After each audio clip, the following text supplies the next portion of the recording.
Welcome to Make Break. Today I have with me Aaron Farrell. Pretty sure I said that right. Yeah, that was good. That was good. Yep, not too bad. It's not Farrell, not Farrell. You don't make like beats or anything like that. It's just Farrell. Yeah, I do love a little bit of fronting and I love a little of NERD, but I am not that man. Thank you and welcome to the show. For having It's me. actually, yeah, and honestly, when I say thank, I really mean it. Like I am pumped to have you here because you and I have been speaking. We only just met like what, two, Two three months? months ago, literally. But then we've connected on the craft Mm-hmm. of writing. Yeah. So you are a writer first, foremost, and last. You're many Yeah. other things, as are most writers, but that is definitely your calling, your vocation. Is that fair to say? Yeah. Yeah, that's the thing I spend the time thinking about the most, I would say, in terms of my output. And so for listeners and viewers that are just joining us for the first time, on Make Break, we talk about the creative process and we talk about what the different pluses and minuses, the problems and benefits, the things that make us and break us as creators. I usually start off heavy, but lately I've been finding that that's great, but people want to know a little bit more about who they're listening to. So I wanted to take the time to actually talk about you a little bit more. So for our astute listeners, they will note that you have a very specific accent. Can you tell us where it comes from? Yeah, so I am Welsh from Wales, and my accent is actually pretty docile, I would say, in terms of Welsh accents, because I've spent a lot of time outside of Wales. I come from Swansea in South Wales. Wales is a very small part of the UK. We're only like 3 million population. We often get confused with the just as a part of England, but we are absolutely not a fucking part of England. We are our own country and we are our own proud peoples. We have been underfoot a lot by the English, and so we are pretty rebellious in spirit and quite strong in identity, I would say. So I've taught a lot of people on my travels what the fuck Wales is, just being there, because not I would say not a lot of Welsh people leave Wales in some sense, but yeah, I am a wandering Welshman. That's true, actually. I find that the real wanderers are like, English folks, Australians, holy shit, are they some bloody wanderlust Yeah, folk. yeah. I don't I don't really ever see Welsh people outside of Wales, funny enough.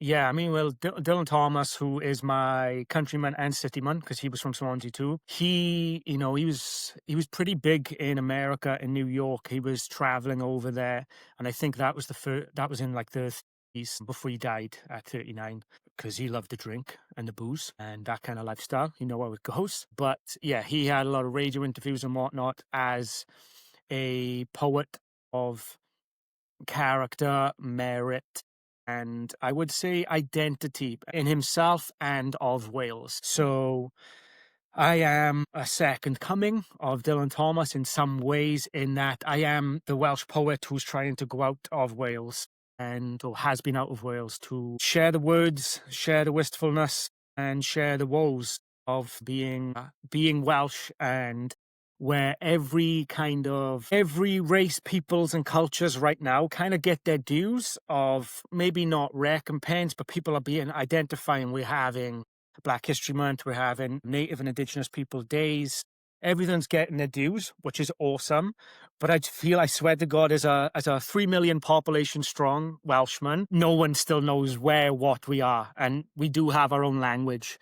But because That's of right. You do have like Welsh. It is its Welsh, own. which It's which not Celtic. It's not. Yeah, it's not Gaelic. It's not It's Welsh. is Welsh. You are right, And boy. what's Do you speak Welsh at all? Nah, man. So that's the problem. There's Right. some nasty history in Wales from the English, and there was this whole thing called the Blue Books, and basically, after England put in their own monarchy into our situation, so pretty much the princes and princesses of Wales over the last few centuries have been English. And they came in, and the Blue Books was a whole thing about basically us Welsh people not being able to speak Welsh, especially in schools, in churches. And there was a big kind of, I would say, colonization. I've actually written a poem called Brave New Welsh, which is a pretty lengthy poem, 2,000 words, kind of about a lot of these issues of kind of being born down and you're having your identity almost pulled out of you, because South Wales is very industrious with our cities. So where I'm from, we speak Yeah. English as a first tongue. When I was younger, I grew up in the 90s and early 2000s, and Welsh was dying in the south. Few people spoke it. And there has been a resurgence from government funding and councillors and whatnot. So now in Swansea, when I was a child, there was no Welsh schools. I think currently there are like 10 Welsh schools in Swansea now. So we are really coming back up in terms of our identity, but there's a few lost generations who I identify as a Welshman, but I don't speak Welsh. I know the bare basics. I know the inflections, because the alphabet of Wales is crazy. It's all vowels, dude. It's all vowels. You coming in looking at our road signs, it's hard. I Um, have been. I have been. I went. Oh my God, I forget. Of course, I forget the bloody name of it. But it's this small village in Wales. Go figure. in north But it or was. south. I believe it was. Small village would probably be the north.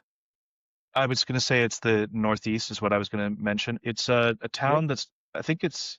No, it's not Ely. That's bloody England. What am I fucking doing? It's a small town that. It's a village that books. The town of Books in Damn, Wales.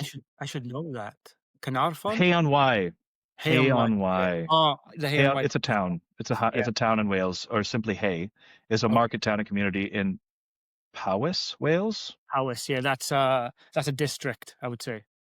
I see. Right. Okay. Right. So yeah, it's yeah, it's got over 20 bookshops Damn. in it. Okay. And I've It's never really been great. Yeah. that. Oh mate, this is what I'm seeing is people tell me like, "Oh, you're from Canada? You've been to Banff?" I'm like, Right. "No, I have never been to Banff in my fucking life."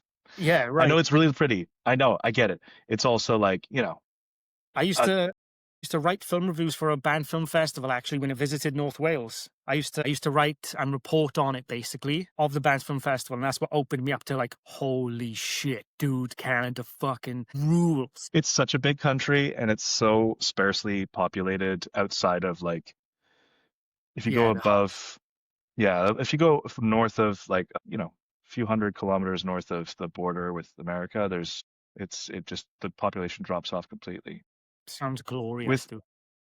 so with Wales though I know that you said you wandered so tell Yeah. me more about like where you were born and raised in Swansea, yeah. Yeah, born and raised in Swansea, is an English-speaking Welshman, very industrious, uber working class. Swansea's kind of known as a little bit rough, you could say. Beautiful. It's called the Pretty Shitty City. That's from a movie called Twin Town, but also Dylan Thomas very much had this duality. I would say South Walians have a duality of identity because we speak English and we are informed by English media, and we had to kind of carve our own identity away from the basically the colonization, I would say, and the continued effort of being England and Wales. London Parliament basically ruling us, funding us. We get our GDP. We give away much of our resources, including water. We have great water just because we have like 250 days of rain. So, Fair uh, enough, yeah. so yeah, Wales, South Wales, was economically it was a titan prior to World War II, because it was the biggest shipping of or biggest docks of steel, outward steel. So for World War II weaponry, pretty busy. And then we had a 3-night blitz, and the Germans absolutely decimated Swansea City and some other areas of South Wales. And then it was a rebuilding effort. But I'm from Town Hill, and anyone in Swansea, if anyone is listening to this from Swansea, they'll be like, "Oh, he's a Town Hill boy." because Town Hill is pretty rough. It's a big housing estate up on the top of a hill in Swansea. It was the joyriding capital of Europe when I was in the 90s, when I was a child. So there was a lot of stolen cars, a lot of burnt out Oh, cars, that kind of joyriding. that kind of Okay. joyriding. Yeah, this isn't pleasant Sunday afternoon in Right. a Okay. van. This was revved engines and way too much misconstrued testosterone. So crime was always pretty big. Fighting was always pretty big. So I started kung fu at 5 as a means of self-defense, and I felt very apart and aside from family, from friends, from identity within Swansea, which is big football, big fighting. But I never quite felt like I fitted in initially, and felt like the kind of weird outsider who dreamed of different places. So at 21, I did Camp America, the kind of summer program where foreigners from all around the world, you apply, you interview, and then they chuck you in a summer camp in America for 3 months, and you have this kind of experience. That was incredible. That flipped many switches and circuit boards in my mind for what I want. Wait, let's unpack that a bit because Okay. how old were you again? I was 21 when I went to camp. I just turned 21 when I went to Camp America. So was that the first time you left the country? Oh no. I'd been like, on traditional holidays to kind of like Spain as a Okay, so you boy. It was the first big trip, first long haul flight. And I've been, as we all have, especially in the 90s, raised on American media, superheroes, comics. Like, I am a profound geek who is actually sick of the geek culture right now, because I don't feel like these motherfuckers did their time. I did my time. I did my yeah, time when you were getting shat on for doing that. If it yeah, wasn't football and it was Professor Xavier, then yeah, people were dude. that life. People are walking around out here like talking about magic cards and Warhammer openly in the Yeah. streets. How dare you? You used to have you used to get shit on Yes. hardcore for that shit, okay? Big time. I can walk around now with a Magic the Gathering hoodie, which my sister bought for me. Thank you, Kieran, if you're listening. And I literally can wear that shit around and not Yeah. like have no stink eye.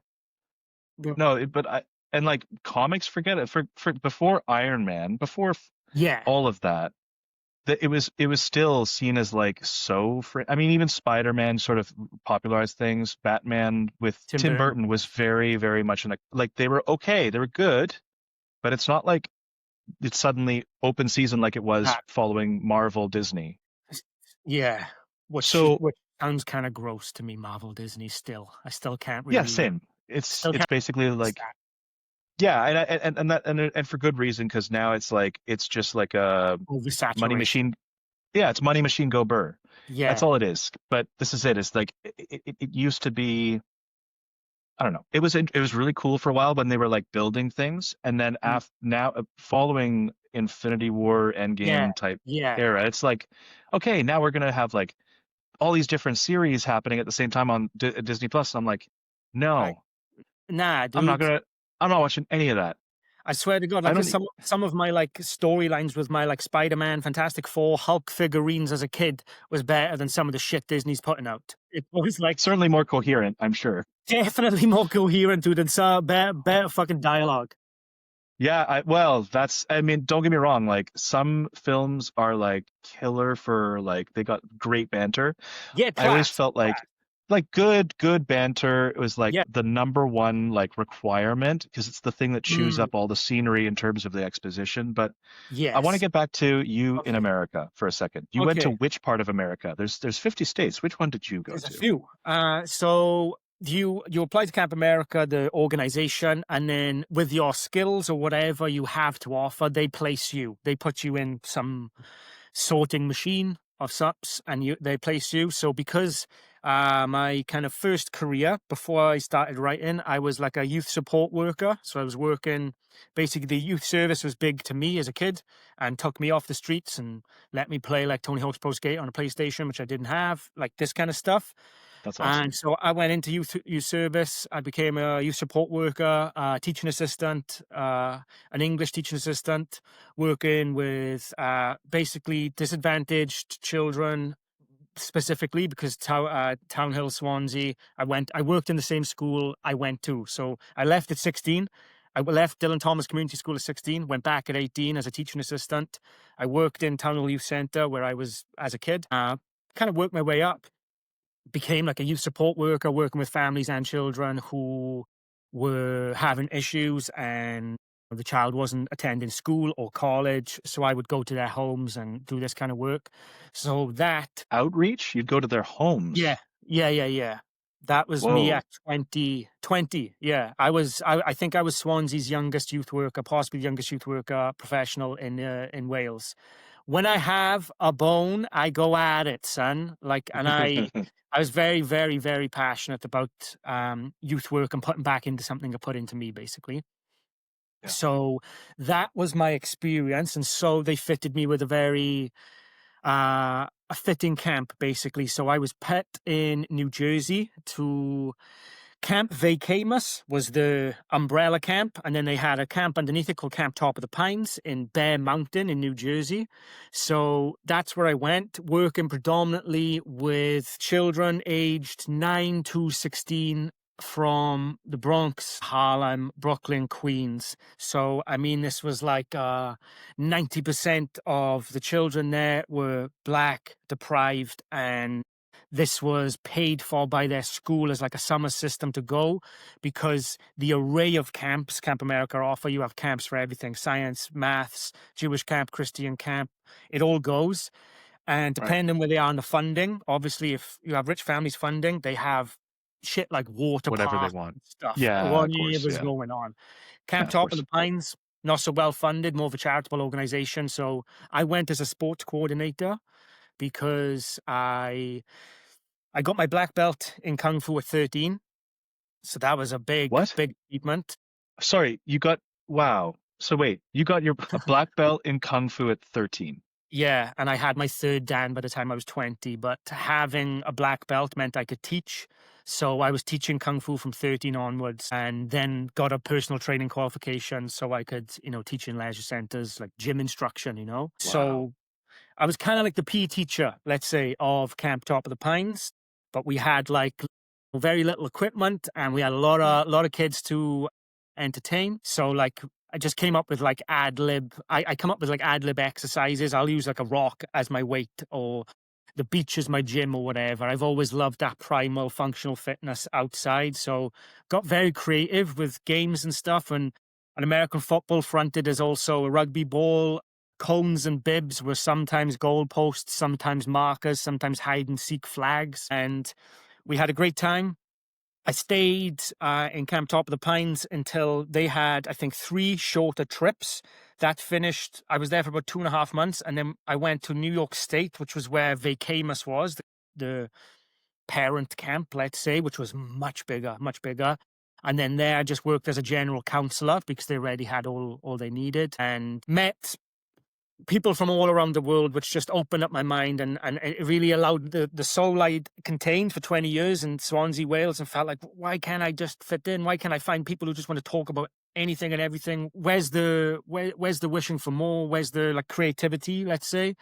I just spread across so many people from so many different realms of the world, and that is what led me to my further 10 years of like wandering and writing and whatnot. And it was in Camp America that I started writing my first real true short story on a bus back from New York on my day off, one day off every 21 days. Went into New York with my Scottish homie Sandy. We saw Megan Fox in Times Square filming Teenage Mutant Ninja Turtles. She was reporting here, and we were like, yo, it's fucking Megan Fox, dude. So and we saw Will Arnett too. That was cool. And on my way back, I was like, let's start this writing shit. And I haven't stopped since. Incredible. So what started the writing, do you reckon? Pure imagination. As a kid, parents' evenings and all this, it was always like, Aaron's got such an imagination. Like I said, she was my figurines. Like it was on, dude. Storyline after storyline after saga. My wrestling figures, we had all the stories. but I was just never encouraged to really write or create. My family's very pragmatic, very utilitarian. Creativity doesn't exist in my family as such in any realm. No one's been to university in my family. I was the first to go to university, first to kind of leave Wales. And it just wasn't inspired. So there was often a more of a practical sense of go to work, do work rather than try your hand at creating. Because I used to love in GCSE in secondary school, I studied performing arts, loved it. So that's the first place I started writing. I wrote the script. It was some Hercules dance piece, and because I love Greek mythology, this is all Greek mythology. There's Kratos. Oh, If for any geeks, I had Kratos on my arm at 20, so I'm about slaying gods. you're about So that life. I'm about that life, son. Yeah, I will scale Mount Olympus. So yeah, that was the first time I ever wrote, and studying performing arts. I wrote the script, and then I did acting. I was like the main character and did dancing. And I really thought I found my groove, and I found like, whoa, I can do this stuff, you know? And I actually had an A star in performing arts. It was the only A star I had. Sorry, A star. What's that? A star, like, you know, ABC as a kind of marker for like C being average, B being good, A being Like a grade. Okay. So great. it's like an A plus, but instead of plus, it's Yes. star. Okay, Yeah, fine. because we Makes like that. sense. Yeah, well, your education system fucking. I've tried so many times to Hilarious. understand it.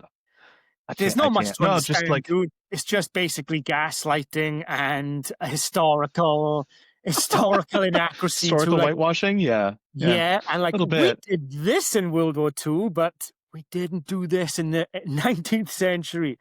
You Yeah, learn about no, V-Day, you don't learn about India. Do you know? yeah, uh-huh. Yeah, Churchill has a very specific angle, very specific perspective. Yeah. Um, but okay, so you had you had started embracing this creative aspect Yes, as 16, when at 14, 16, and this was and 16 was when I did the performance and did multiple performances for the school and for the marker who was coming in. And I was like, wow, this is it. But yeah, I wanted to go to college then to study performing arts. And basically, my very utilitarian mum was like, that is not an option. You are not going to study performing arts. And that was that. I was very much under heel. So that's when I was like really pursuing something else I wanted to do, which was the youth work, which led me down a path which also was very successful. But I parked all creativity, I would say, for about 5-6 years until Camp America, when I felt more like myself. And I felt like, whoa, I can just myself away from every fucking person I've ever known. This is Aaron. And then I was like, I'm writing now. And then that's what opened the door, I would say, to I'm 34 now. And yeah, I've been writing. I've been putting stuff out there since 2013, but no one knows. No one's read me, dudes. Like, no one knows, but I've been going at it. So 2013, I started writing film reviews on a personal blog. Remember those? Remember the I remember them. innocent personal fucking blogs? Blogspot? Was it a Blogspot? Or was It it was a Tumblr or what was it? WordPress. It was a It was a WordPress. WordPress. Wow. Fucking Now I look back, I thought it was so complicated, and now obviously we've become hyper normalized to many things, which we could discuss, but tech being one of them. And I was like, dude, it's so simplistic and like Tetris blocky, do you know? Whereas now it's all about the presentation and, you know, it's very fancy prettied up, very widgets gussied up. and stuff. Yeah. But also you have things that can just whip together a website, no problem. Yeah. It's not a big deal. And I thought it had a cool name, dude. It was called Captain's Blog. Captain's Blog. Love it. But yeah. Love it. That's a great URL. I don't know how you managed to get your, well, I guess it's captainsblog.wordpress.com. Yeah, .wordpress. Yeah. Okay, that makes more sense. So you had this blog that you were doing film reviews. So talk me through why film reviews in particular. You were a big film guy, eh? Oh, god damn, son. Film has been the art form of my life, I would say, because I didn't really read. I read in school, and I'm not trying to like build myself up here because I don't think the standards were very high, but I had like the highest reading age in my year consecutively, because like that is what I do. I comprehend.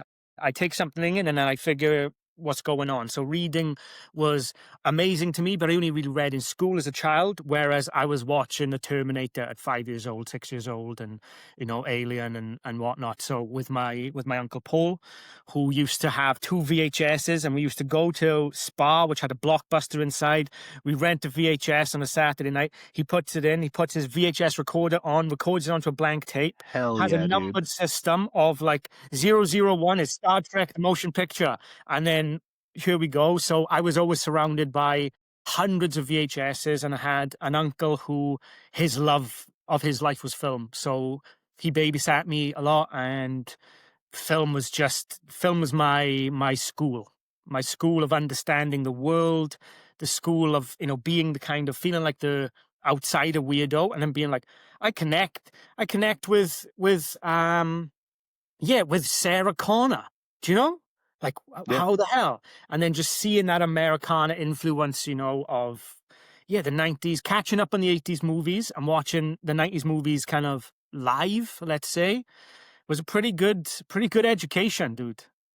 it was. I mean, I know exactly what you're talking about. I came from that same era of like my parents thought I was you again, we temper this with like I'm saying this not to big myself up. I'm just saying it to like sort of show like there's a little bit of Contextualized. something. Yeah, but my parents were like, "Oh, this kid's brilliant. He can look at." I couldn't read, but I could Right. tell you like which VHS was corresponded to which Teenage Mutant Ninja Turtles episode I Yo, wanted. Just the way okay. that they wrote it, so I memorized what the writing looked like I on the see. specific one. It said the same thing, but I just knew that there was like a angle or something on one of the So T's like and one of, so I just kind of kind of the like knew right away. I calligraphy. was like, so You yeah. you're the guy who could have assessed like the zodiac letters and been like, is this at At 5? one point, if it meant I got to see Teenage Mutant Ninja Turtles, yes, absolutely. Okay. I will catch this or one. or Thundercats. It's like yeah, if that was on the other side of it, then yeah. But Okay. catching a killer, probably not. I would have been like, nah, no. So but also so film Hmm. writing was an outlet, not an input. It was film that was an input, but also Yeah. video games were a big part of that as well. You mentioned part of the youth services that you received was Yeah. getting you off the streets and into playing games. Is that right? Yeah, it was. So with my Uncle Paul, it was films, and he also has thousands of comics which he'd collected since he was a child. So I reading comics was very standard to me. I wasn't really reading books other than in school, but perhaps that helped the whole reading age thing. And so comics and films from my Uncle Paul, and also video games, because he had the grey brick Game Boy, and I played Super Mario and was like, what the oh my God. And then he had a SNES. And on the SNES, do you remember Terminator versus Robocop, dude? That was the Avengers of my childhood. Do you know what I mean? It was like, what are you saying? I So, don't even that you just unlocked a memory, a very much hidden memory. yeah. My Lord, my God. So, yeah, video games were a huge part. And also another part of my fam, other than Michael Paul really taking in the kind of geeky stuff, because he's a self-proclaimed geek and so am I, there wasn't really kind of much culture around me on the TV. It was just the standard stuff that was on the TV. There was no music in my house, dog. There was no music ever really. So film scores were my first kind of like, wow, the soundscape, what this feels like, atmosphere. That's what I came to love. I think I imbue that in my writing, my creative writing more so, because atmosphere soaked in from like not really listening to a lot of music other than like the radio, and then being like, oh, film scores, the sound. Do do do do do do do do do. Mhm.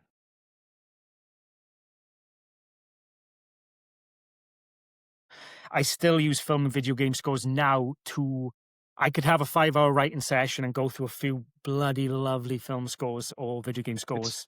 so That funny was my that you music, mentioned that because even with the amount of music that I grew up with in my world, I right? still will occasionally turn to like Elden Ring soundtrack. I'll throw that I on every have day. not played Elden Ring. I've been in such a funk the last few years with bullshit, and It's I'm a okay. I'm a mad Dark Souls, Bloodborne, and Sekiro fan. Mad. but I didn't get to Elden Ring yet. I'm not going to say a thing because everyone always goes, you have to. I'm not going to say a thing because I haven't touched it's there, it's ready. Yeah, Haven't touched it in years at this point. Why? Because I've been, you're a it father. comes to writing. Well, Yeah, that whole thing as well. Being a father of two kids with special needs it's a thing. And I never thought, you know, you don't anticipate this shit. So like, of course. but, but more importantly, like, the way that you talk about sound, just getting back to that right now, is Okay.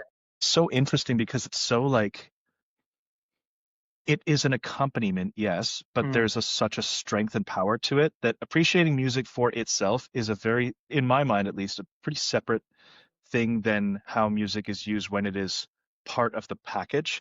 Yeah.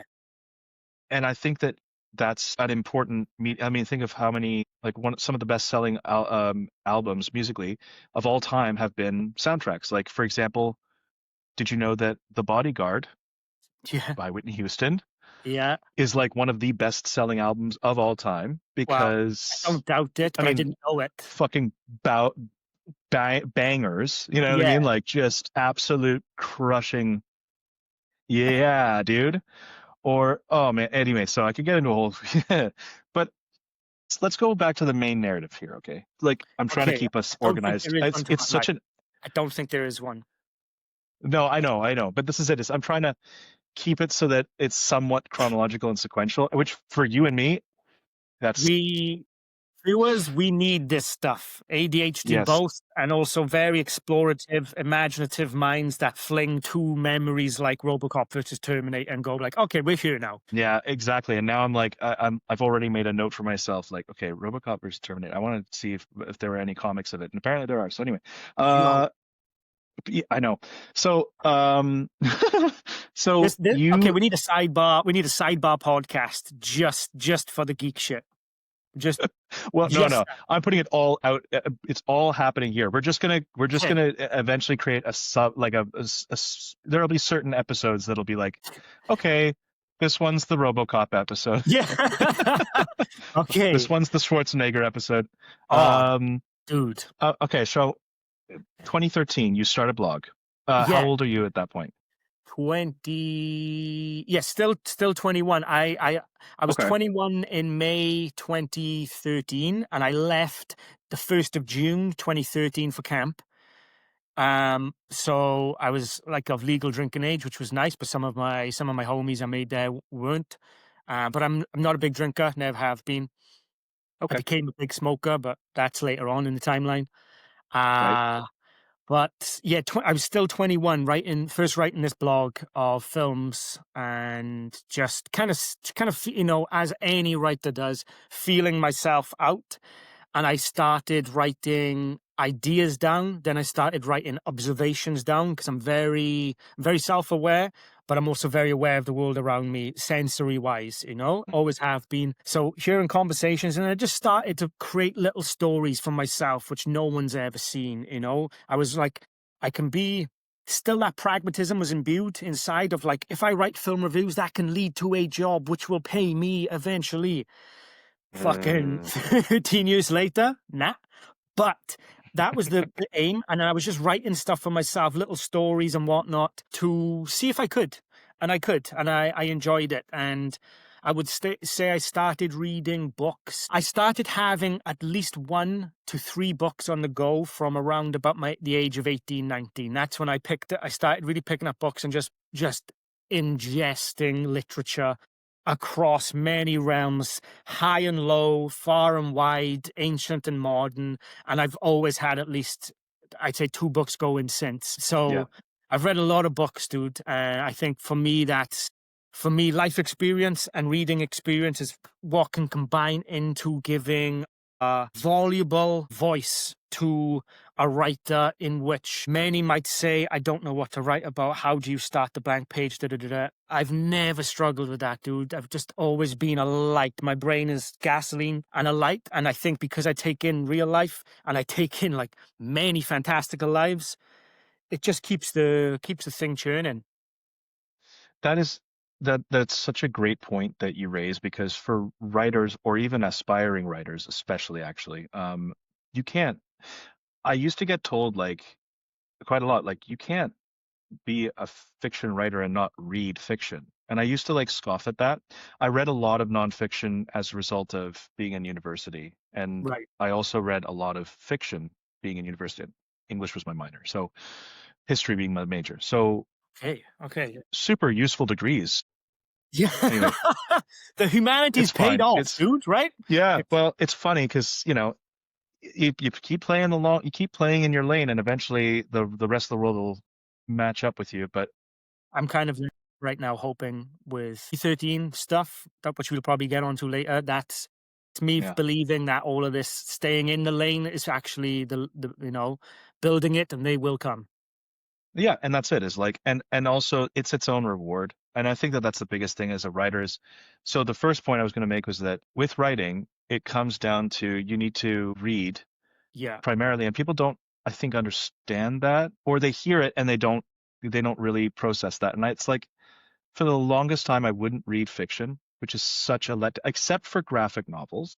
Oh, I mean, there's We've another point. already been Yeah, connected on this we have. without derailing too hard. Like you and I are very similar in that we've always had a book or two on the go. And I think that now that I've really let myself like go back into fiction for Mhm. its own, like, because I was caught in this loop of, oh, well, I can't read unless it's going to improve me. And it's like, Yes. yeah, it's a trap. It's a very, and I think that the problem is that people think that you reading like some sort of like uh you know 8 out of 10 mass paperback is somehow less useful than like a self-help book Mm, or a non-fiction book even. And right. there's people that are my mom's very much about that. No shade to my mom, she wants Mm, to better herself and that's through yeah. reading, which is fine, I get that. But I got caught in that trap, and as a writer, as a creative, that is not something that you can let yourself fall victim to. And I think that Yeah. there's some people out there, and I think that you might be one of them, is that there's something sad about not knowing the immensity of how much you will never know or read or consume. Like every day, I mean, it's a sobering reality that the majority of art, music, writing, expression, you will never ever even hear about. I would say the majority of those things are unpublished, and look how much our book lists grow Published, yeah. every day with what is published. You actually raise a really good point. Actually, that's a step deeper because when the MySpace blip occurred, like an Hmm. entire generation of kids' music just went gone, Yeah. which is fucked. Yeah. I had friends that had built their entire like early, like their high school and then early 20s careers of music on MySpace. And then when MySpace went tits up, it's like that music doesn't exist anymore for lots of Yeah. people.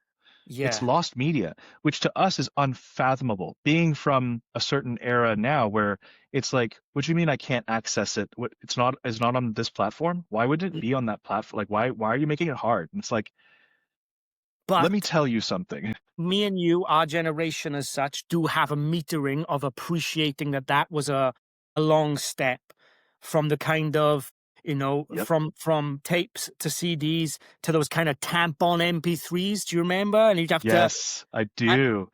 we can There were appreciate mini that. discs, there were laser discs. Laser Fucking discs. remember laser discs, bro? I was huge into laser discs for a little bit. Yeah. I loved my Walkman, dude. My little Oh yeah. CD CDs. Walkman, Sony CD Yeah, Walkman. that CD binder. Everybody had like a massive tome, or it was Yes. just even like a little one. It was like you got the travel size, which is only 20 or so, and you got the big like collection that you put if you wanted to not have a CD. Anyway, No, but what I'm saying is we appreciate the now of accessibility instantaneously, but we were meted with a kind of appreciation for the growth of that. Whereas I do feel like Gen Z, the whole generation below, are spoiled brats in a lot of ways when it comes to content and culture for just going, meh, I will defend Gen Z to the death okay. because I am a big, yeah. So, I always I always think, first of all, the thing that I always remember whenever I think of like the next generation, Hmm. not the show, the next generation is that this is a conversation that's been happening ever since writing became a thing instead of the oral tradition. I mean, this is Yeah, literally true. like, it's something where even the Greeks were like, look at these lazy people with writing things down. I mean, it's Yeah, pathetic. It's they're destroying their memory. They're yeah, destroying their memory. They can't recite all of the Iliad. It's pathetic. You know what I mean? It's like, yeah. oh, okay. I guess oral traditions used to be a lot more Oral. comprehensive or robust. Yeah, oral. Yeah, And this is it. Is like this is like the thing that I remember. Other thing that I'll say about Gen Z is they are the ones that are actually starting to move the needle on physical media. It's right. very underground. You have to look for it.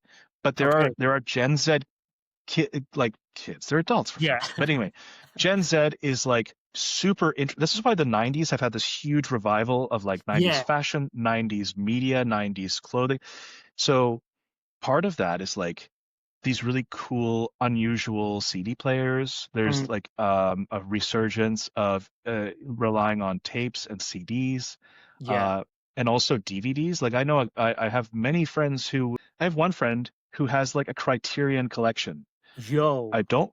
I know he's like very like Josh Elliott. He is like whenever somebody gets him for Secret Santa, it's like Okay. I know what I'm getting you, motherfucker. What do you Okay. got? What I do you gotta get not got on deep your into wall here? eBay. You know, I gotta Yeah, find that limited edition copy. exactly. So, but this is it. Is like I agree with you wholeheartedly, though, that we saw the development of it. So that means Yeah. we know what the benefit is. This is why you go camping. Mm, I promise there's a yeah. point here. When you go camping, you come back from it going, fuck, hot water is incredible. Hot Yeah. water is so amazing. We have indoor plumbing that gives you hot water. We are living like fucking kings and queens. Yes. In fact, better than kings and queens for most of history. Like Yeah, for sure. so um I guess yeah, so now I'm trying to return to the original point. Holy shit. Backtracking, but Um I feel you when I see you. You know, you need the deprivation to have the appreciation. that you need friction. You need Hmm. friction. And that's what builds it is that if there's too little friction, then the appreciation for something doesn't really have like I do think that when I say that people hear, oh well, if you coddle people like they'll get soft and then shitty. And I'm Mm. like, it's not quite that simple. It's not quite It's that obviously very it's not quite like that. Like people try to use the whole thing like lately I've been hearing a little bit more like, oh, soft times create soft people. And I'm like, that's not true. And also these aren't soft times, but anyway. Like yeah. The so this is it is like convenient times, convenience reigns. You know, it convenience is reigns. true, but also there's convenience and fulfillment. Yeah. Those are not the same thing. Just because something's No. convenient doesn't mean that you are fulfilled. Yeah. So I have, Actually, the inverse, I would say, from my socio-political standpoint, the man who told the world stuff, like very much the inverse. so you mentioned Man Who Told the World. That's the main thread I'm trying to get to is like, so your Oh, writing journey. This is what I wanted to get through for this particular episode. I know that we've got many ahead of us. okay. But Yes, I, so. for me, I want to know like the journey of you going from Street Fighter to Word Fighter. And so Right. I want, you like that? I came up with it on the spot. I didn't No. have that in the can. Of course I like it, man. Um, I wanted to go off on a Street Fighter onomatopoeia, but I'm not going to do that right now. Okay. I'm going to ask the original question, which Okay. was, so you've got the blog, it's 2013, you're 21, but Yeah. then over time, Hmm. how does it all tie in with you eventually like going abroad, exploring the Yeah. world, and you writing other stuff? Okay. Okay. We can do this more straightforward. So I was back in Wales, writing my film reviews. Went back to Dylan Thomas school as a teaching assistant, which didn't feel good after having like kind of gone up the ranks of youth work. I got back, needed a job, took a step back. Then I found a job in a train station as a revenue protection agent. So Oh, basically the ticket that's a rough collector. gig. Yeah, dog. Fuck. It's That's a rough fucking gig. In Swansea. in Fuck off, Swansea, mate. man. In Swansea City My Station. and God. on the high street, which is like, there's a documentary on Vice called Swansea Love Story, which is about the heroin epidemic of Swansea. There's a lot of drugs and miscreants in Swansea, Well, and yeah. a lot of them try to catch the fucking train. So that was a rough gig. But it paid well. And whilst I was in that job for, I think, nearly 2 years, that's when I was saving hard as hell. 2 years you did that job. Yeah, dude. And I did actually, it was one of the first, it was one of the first times in which oh, fuck, man, there's so many journeys, but it was it was one of I actually went off work on stress in 2015 because of that job. And I had no Yeah, no shit. idea. I had no Holy idea at fuck. that point that anxiety, depression, trauma. I was then diagnosed with ADHD and borderline personality disorder later on, but this was the first trigger of me being like, I can't handle this fucking society. I can't be and express me and have to just eat the shit of just society and dumb motherfuckers who feed into it. I was very, very cynical, but what was getting me through at that time was I'm going traveling. So basically, Ah, there it is. yeah, so when I went to Camp America, that's when I stopped fighting as well, because I was fighting competitively from 5 to 21. So in Kung Fu initially, because I was learning Kung Fu, and then that translated into kickboxing and then like full contact K1 kickboxing. And I was a national champion, and I fought for Wales against England in this kind of Wales v England thing, and that was pretty badass too. I've got a very diverse history because I keep on pursuing shit, and this is it's a lot. I'm having to like write down so many like side bits that I have to come back to later, but like let's keep going. So you started traveling where and when? Okay, so I started traveling I went to Thailand in 2014 for 3 weeks of like island hopping. And that was phenomenal. And as soon as I came back on my next pay, I put a deposit on going traveling indefinitely in October 2015. So I had to work another year, just eating shit, just earning my money, saving it, doing nothing, just putting as much money as I possibly could away to go traveling. 2015 was with one of my exes. We were on our merry way from Swansea to South Africa. That's the beginning of our indefinite travels. So Camp America opened my mind and my soul. Thailand was like, holy shit, dude, I need to see more. I need to experience more. That's going to give me so much more in terms of being a writer. It's also going to help me understand who I am. And like, spoiler, I'm still figuring that out right now, this day. So that's a whole process still. You and me both. And I wanted to say something earlier about you talking about the self-help books, which is like, it's a black hole. It's never ending, the self-help. I'm reading to better myself.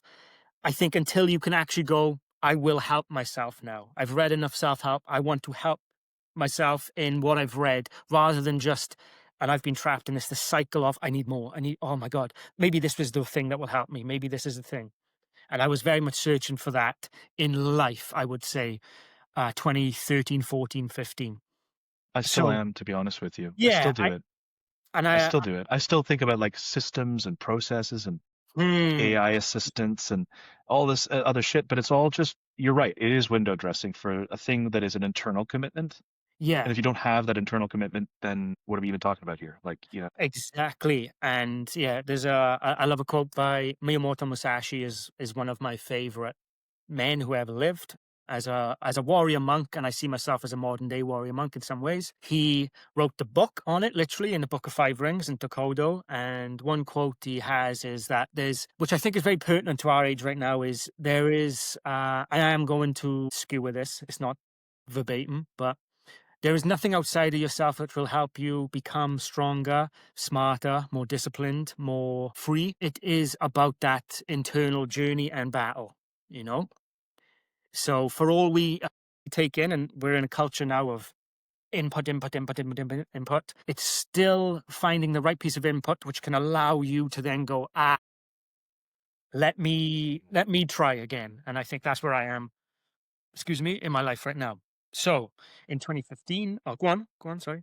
No, no, I was just about to ask the question which just you were about to Sorry. answer, which is just basically like from there you've gone to Thailand and I started in South Africa for the 2015 right. travel. So a month in South Africa, 4 months in Southeast Asia, sure they're everywhere, a year in Australia, and Hmm. a week in Japan before I came back. Now, something big happened in Australia. You wrote something in Australia. Yes. So, Tell us about it.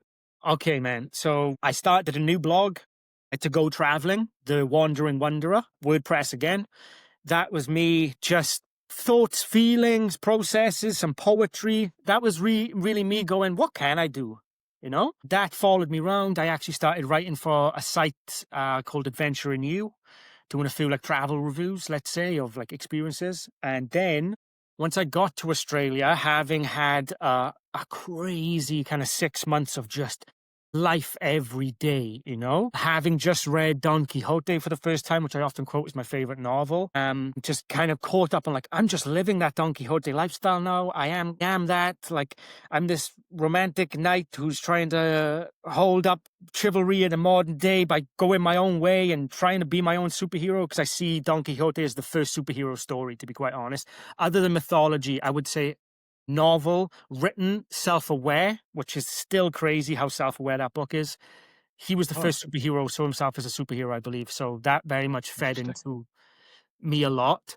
So I got to Australia, was me and my ex-partner, we bought a camper van, this beautiful 1989 Toyota Hiace, 350,000 Ks on the clock. Let's go.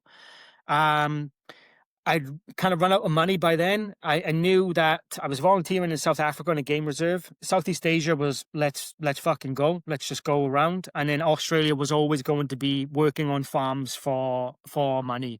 So it was getting a camper van, touring around, ringing the national hotline, which seems antiquated right now. But in 2015, it was like ring the national hotline for farm work for foreigners. And they could be like, there's this farming, you go there, there's a job. And then just let's go. And I picked many different things: tomatoes, cucumbers, lemons. Where was the first place? Chilies, pumpkin. No, not pumpkin. What's the other kind of squash? Squash?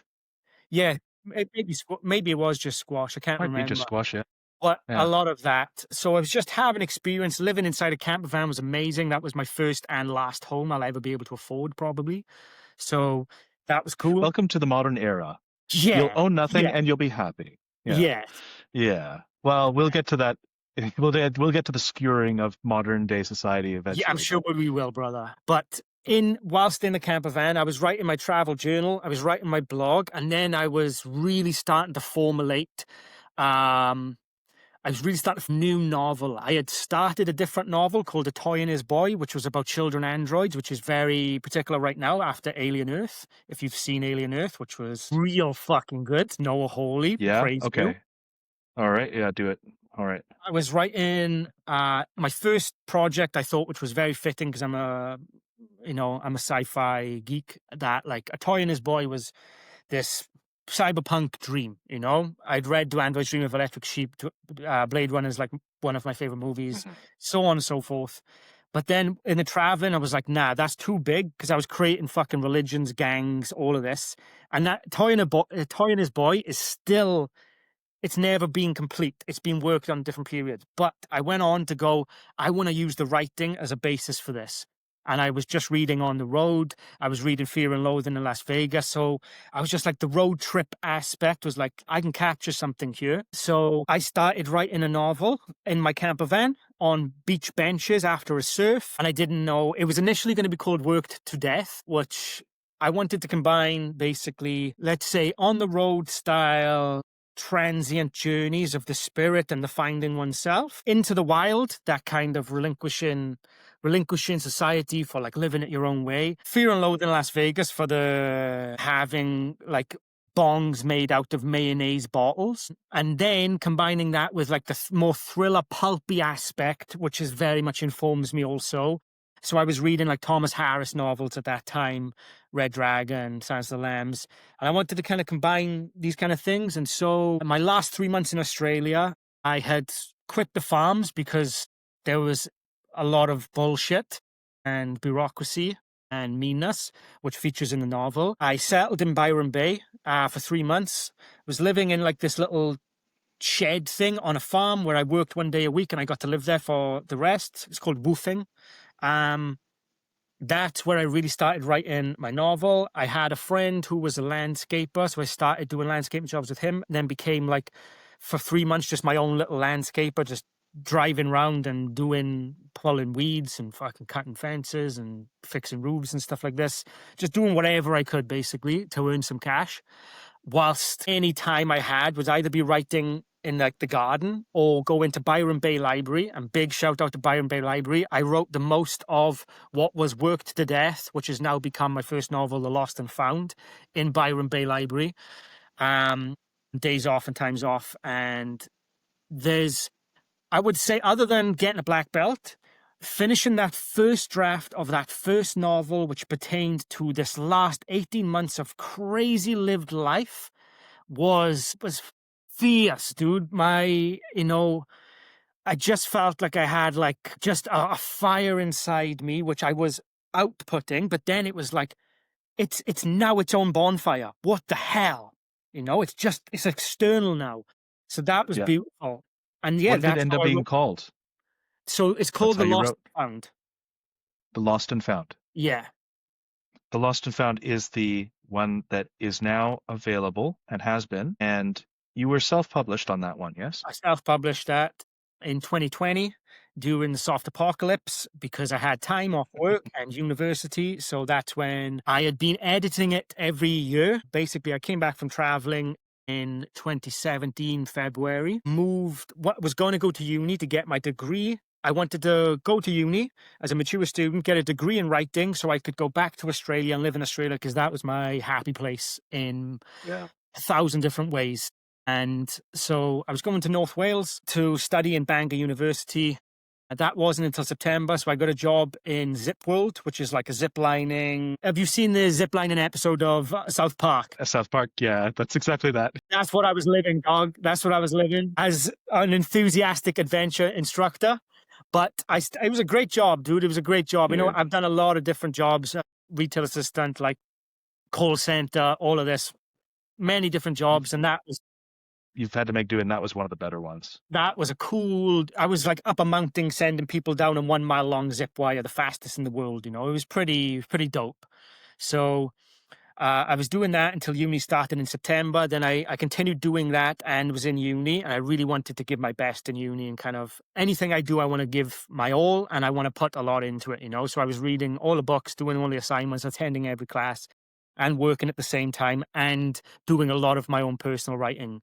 Every summer, I would drop off uni. I'd still have work, but then I'd be working on The Lost and Found. So I'd be doing second draft in summer 2017, third draft summer 2018, fourth draft summer 2019.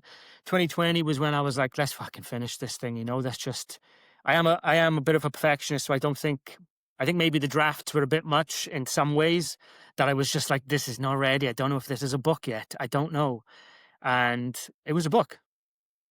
And what I love about that story, though, is that you didn't just write a draft and then edit it once or twice and that's it. You returned to it and edited, knowing that you can make it like what you intend, the quality of it.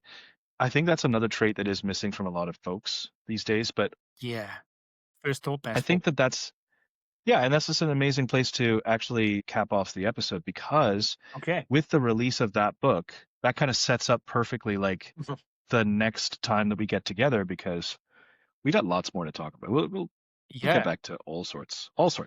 Yeah. But that was the The start. Lost and Found again. Exactly. And then so with that came all of the subsequent, I think insanity is a fair word to use. Yeah. I believed I went insane at one point and was literally crying and screaming that. So I would say insanity ensued. It's been an intense 10 years.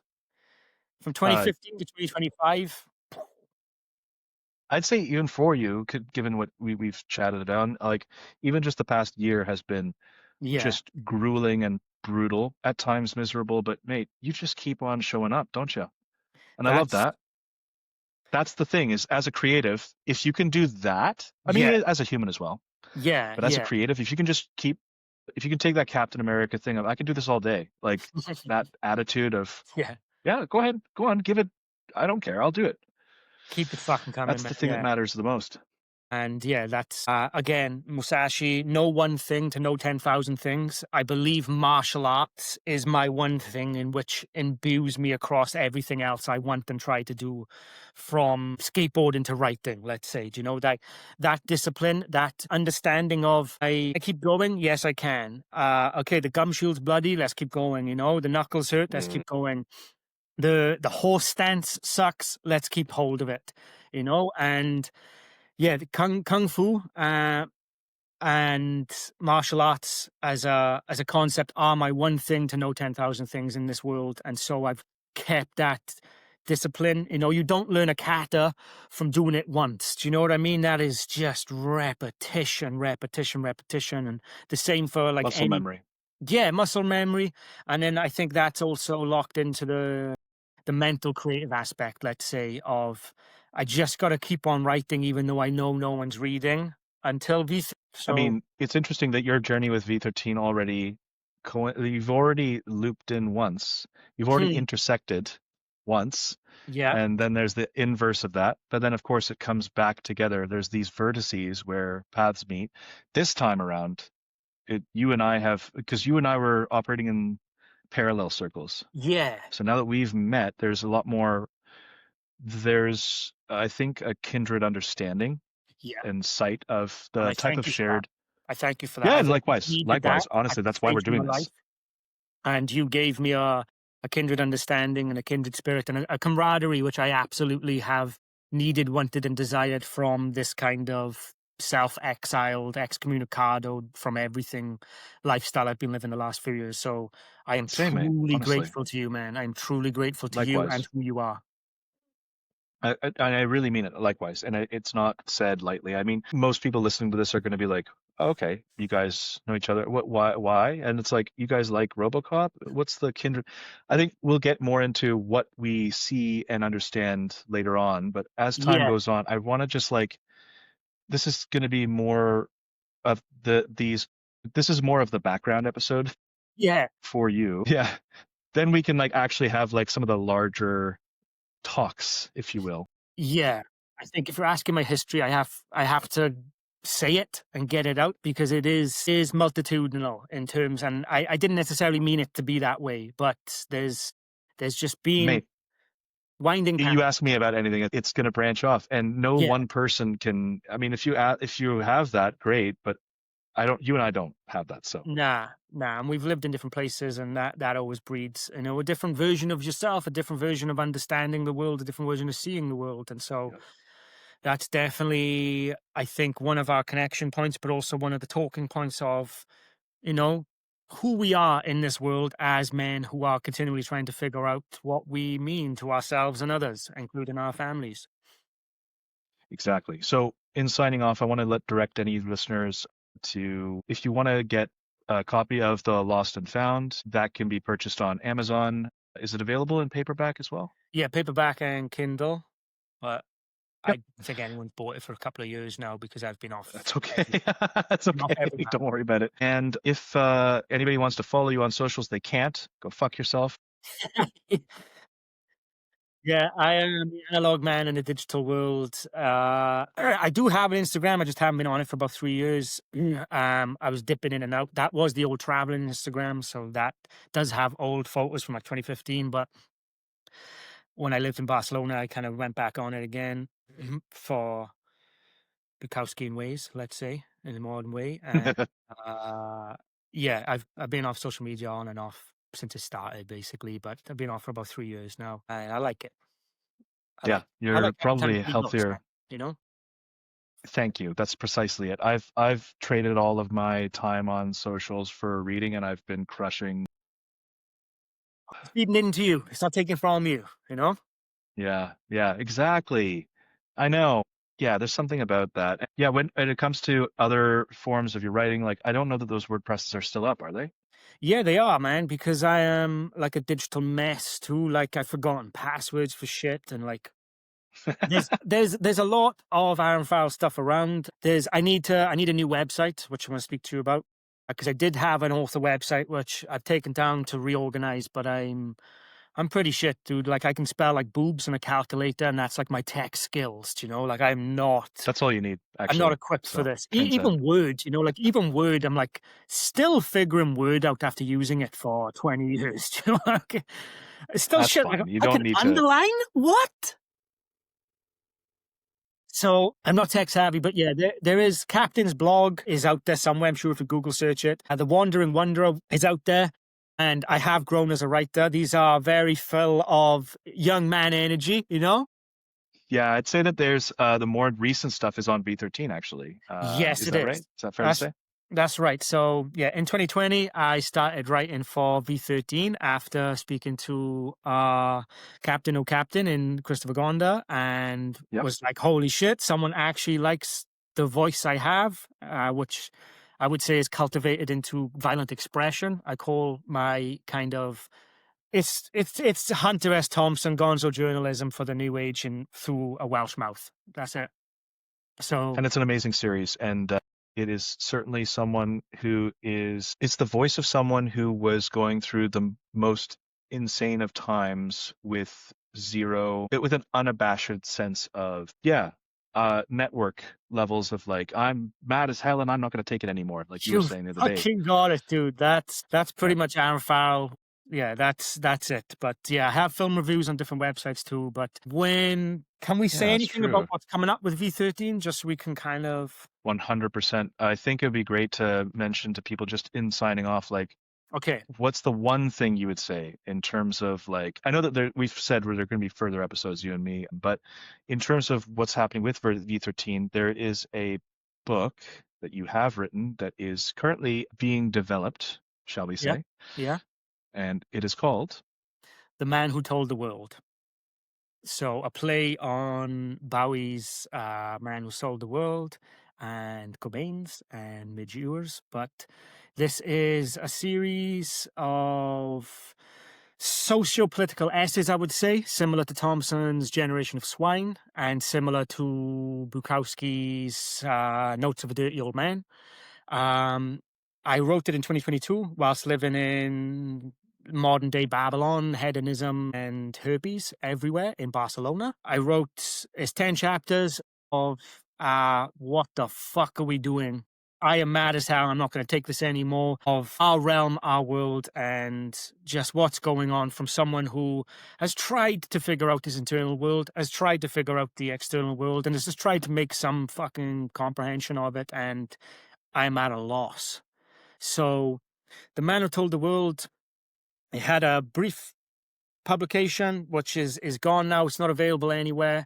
But through V13, we are going to publish that as the first of several books coming from Aaron Farrell and V13 Press, which feels like the life raft from swimming in a fucking typhoon of yeah, literary bullshit for 13 years. So V13 is my ship, is my mast, where I will raise a flag alongside V13s and start putting out some books. yeah. And I think that that's exactly why I have been pushing for press as much as I have with V13 is because it's my life raft as well. It Yeah, really is. That was where I was with when I wrote The Trail is where I right. had really, it's telling that voice and the loss of voice is the central theme in that book because Mm. that's what it's about. And it's interesting as well that like yours happens to be, it's interesting that just the names, like I don't want to get too like esoteric, but like it's Mm. interesting the synchronicity that the name of your first book was Lost and Found, and this next one is the man who told the world. Yeah, These are things about psyche, identity, self search, and it's what comes up. I think that for us, we're going to talk much more about those themes in the future. I think from what we've discussed prior to this conversation, I think there's a lot of ground to cover in terms of us on sort of internal, external journeys, but also just trying to figure out what's going on inside the soul and trying to figure out what the energy of the universe is doing to us also, amidst this fucking trash fire of a society. Thank you so much for joining me today, mate. This Thank you is so much for having first me. of many, and yeah, I just want to say thank you so much for having me. Thank you so much for asking my history and why basically I've become a man of words after being a man of fists and feet, and why we're still trying to figure this stuff out. So thank you for having me. And also, I am very excited to read the Shirelle, which I think there's a copy in the post for me right now, and I'm very, very excited to dig into that, man. and I'm also going to be getting my copy of Lost and Found very shortly, so Okay, it'll be okay. happening. That But will be. yeah, man, I look forward to what's to come from this friendship, this partnership, and us sailing on the same ship of V13. C'est la vie. Thank you. Thank you, man.